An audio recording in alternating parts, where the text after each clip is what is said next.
Good morning, student. This is Maithili, Assistant Professor, Department of Mathematics. Today class, we are going to see the next definition, that is divisible of integers. See the definition, divisible of integers. Let a and b be two integers such that a is not equal to 0 if there exists another integer c such that b is equal to ac. Then a is said to be a divisor of b and a is said to be a divisor of b, and we can write a divides b. This is called the divisibility of integers.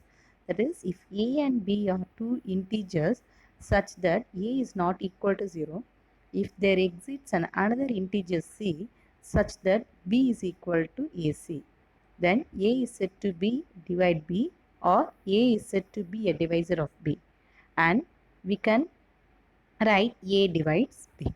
So this is the division, that is, this is the definition bar for the divisibility of integers. This is definition for the divisibility of integers. Right. See the problem theorem statement. Let a, b, c, let small a, b, c be the integers such that a is not equal to 0. Such that a is not equal to 0.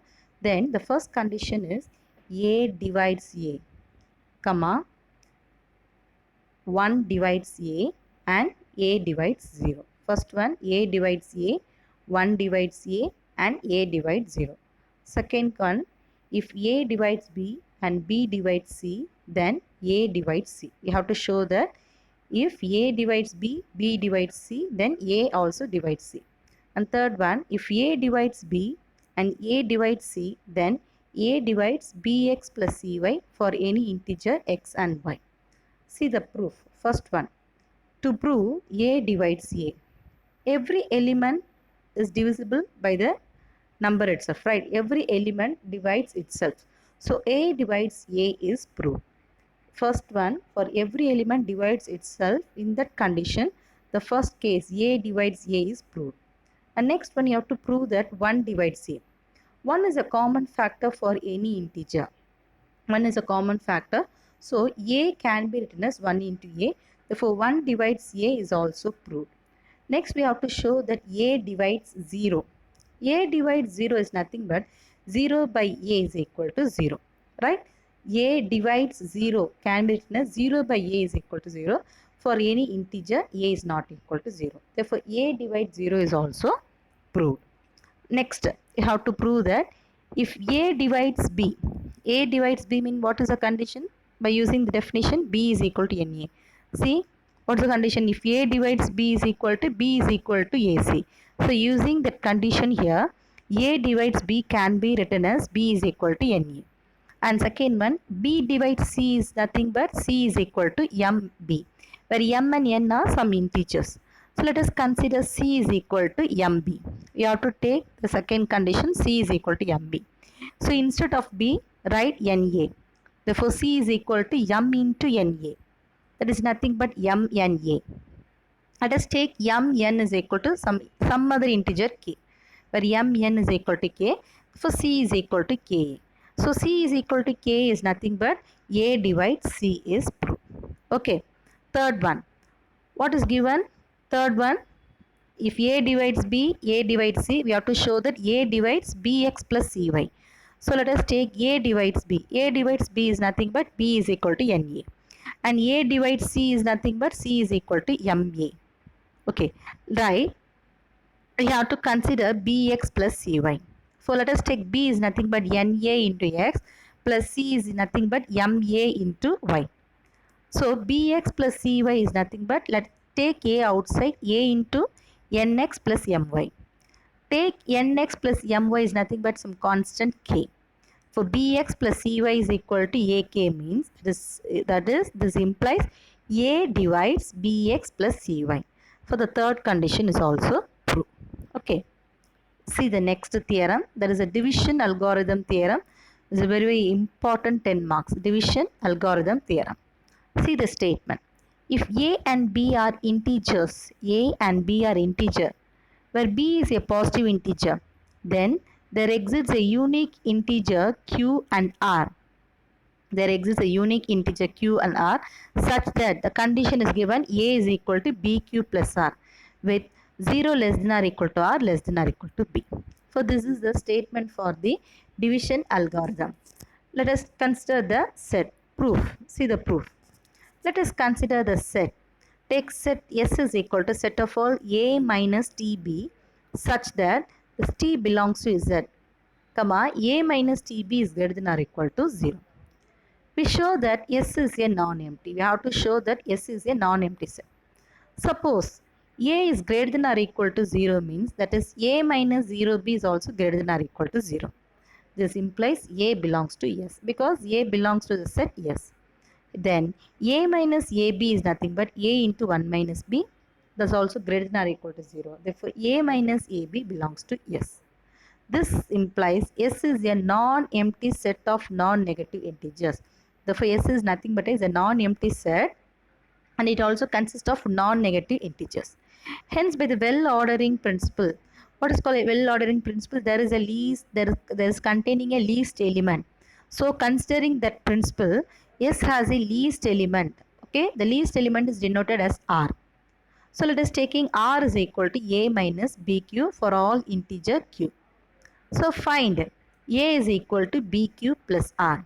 A is equal to, we want to find A is equal to BQ plus R such that R is greater than or equal to 0. That is nothing but 0 is less than or equal to R.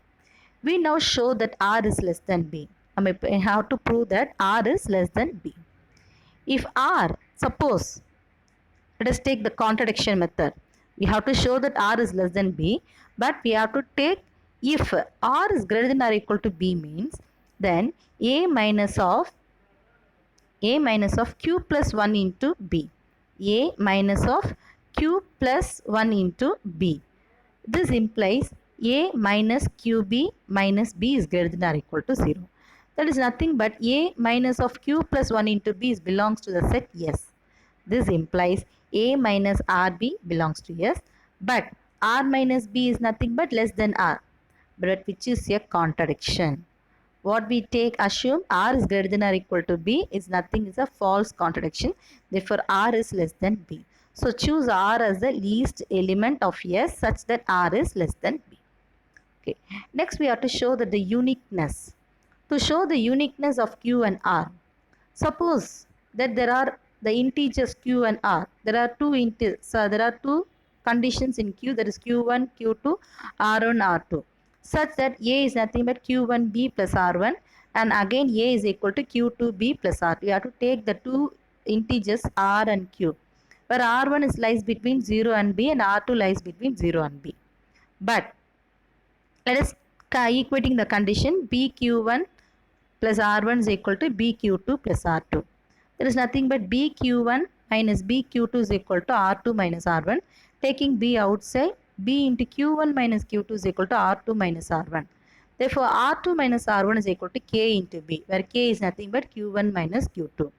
This implies B divides R2 minus R1 such that R2 minus R1 is greater than or equal to 0. R2 minus R1 is greater than or equal to 0. And this implies R1 is equal to R2. So consider the equation R1 is equal to R2 in equation 1. What will become? BQ1 plus R1 is equal to BQ2 plus R1. So instead of R2, we have to replace R1. So cancelling R1 on both sides, we get BQ1 plus BQ2. That is B into Q1 minus Q2 is equal to 0. So B is not equal to 0 because why B is not equal to 0? Because B is greater than 0. So you have to take only the condition Q1 minus Q2 is equal to 0. Therefore Q1 is equal to Q2. That is uniqueness is proved. So this is called the division algorithm theorem. It's a very, very important 10 markers. Just go through, read the theorem. Go through the division algorithm theorem. Right. Next definition. A non-zero integer D is said to be a common divisor. A non-zero integer D is said to be a common divisor of integer m and n if D divides M and D divides N. This is the definition for common divisor. Right. C. Next definition is greatest common divisor. We already studied GCD in your lower classes. GCD, LCM, HCF. So here let us see greatest common divisor. A non-zero integer D is said to be a greatest common divisor of M and N if first condition D is a common divisor of M and N, and second condition C is a common divisor of M and N, then C is the division of D, then C is the divisor of D. This is the definition for greatest common divisor GCD. A non-zero integer D is said to be a GCD.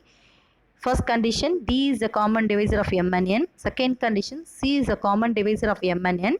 Then C is the divisor of D.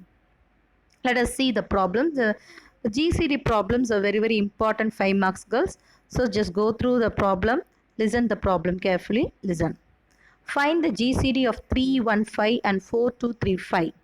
We have to first find GCD of 315 and 4235 and find the integers of S and D such that GCD of 315 4235 is equal to 315S plus 4235T. Okay, this is an equation is given. First we have to find the GCD of 315 and 4235 and then find the value for S and T by using the given condition. The condition is given. We have to find S and T. Right. See, listen.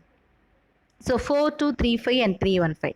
So first take 4235 can be split as by using the number 350 because two numbers only given 315 and 4235 numbers only given. How can we split 4235 using the number 315? Listen, 3 into 315 plus 140. Sorry, 13 into 315 plus 140 we get 4235. 13 into 315 plus 140 is equal to 4235. Mark it as equation number 1. Again split 315. We have to again divide split 315. What we get? 2 into 140 by using the again. So see the 140, the last term 140. Using that term you have to split the equation. 2 into 140 plus 35. We get 315. Again split 140. 140 is nothing but 4 into 35. Clear? Listen. The first equation 4235 is nothing but 13 into 315 plus 140. Again 315 can be written as 2 into 140 plus 35. Again 140 is rewritten as 4 into 35. So the GCD of 315 and 4235 is nothing but 35. 35 is the greatest common divisor of the two numbers. Next, let us take the second equation. What is the second equation? 315 is equal to 2140 plus 35. So just leave the 35 in the left hand side. So 35 is equal to, the right hand side becomes 315 minus 2 into 140. The right hand side becomes, see, the right hand side become, from the second equation 35 is equal to 315 minus 2 into 140. So 315 minus 2 into, so using the first equation, what is first equation? 4235 is equal to 30 into 315 plus 40. So here 140 can be written as 4235 minus 13 into 315. So first we have to take the second equation and in that second equation we have to apply the first equation. So we get, listen, 315 plus 2 into 4235 plus 26. 2 into 13 it becomes 26. 26 into 315. Right. Therefore 315 plus 26 into 315 we get 27 into 315 minus 2 into 4235. That is equation number 3. Now compare the equation 3 in the given condition. What condition is given? GCD of 315 and 4235 is equal to 315S plus 4235T. So that is equation number 4. Comparing equation 3 and 4, we get S is equal to 27, T is equal to minus 2. See one more problem. GCD of 720 and 140, and also find the values of S and T using the condition. Also condition is given, GCD of 720 140 is equal to 720 S plus 150 T. So applying the division algorithm, first 720 can be written as 4 into 150 plus 120. 4 into 150 plus 120. Again 150 can be written as 1 into 120 plus 30. Again 120 can be written as 4 into 30. So GCD of 720 and 150 is equal to nothing but 30. So consider the second equation. 30 is equal to what we can return, 150 minus 1 into 120. That is minus 1 into 120 plus 150. So again you have to apply the first condition in that equation. Therefore 30 is equal to minus 1 into 720.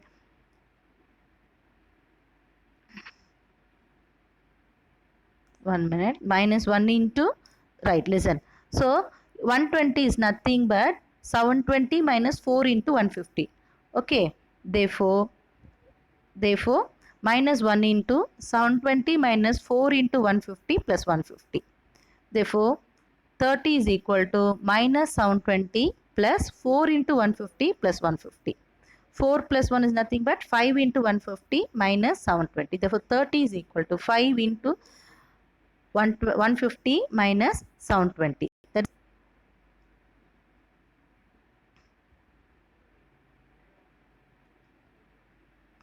That is the second sum.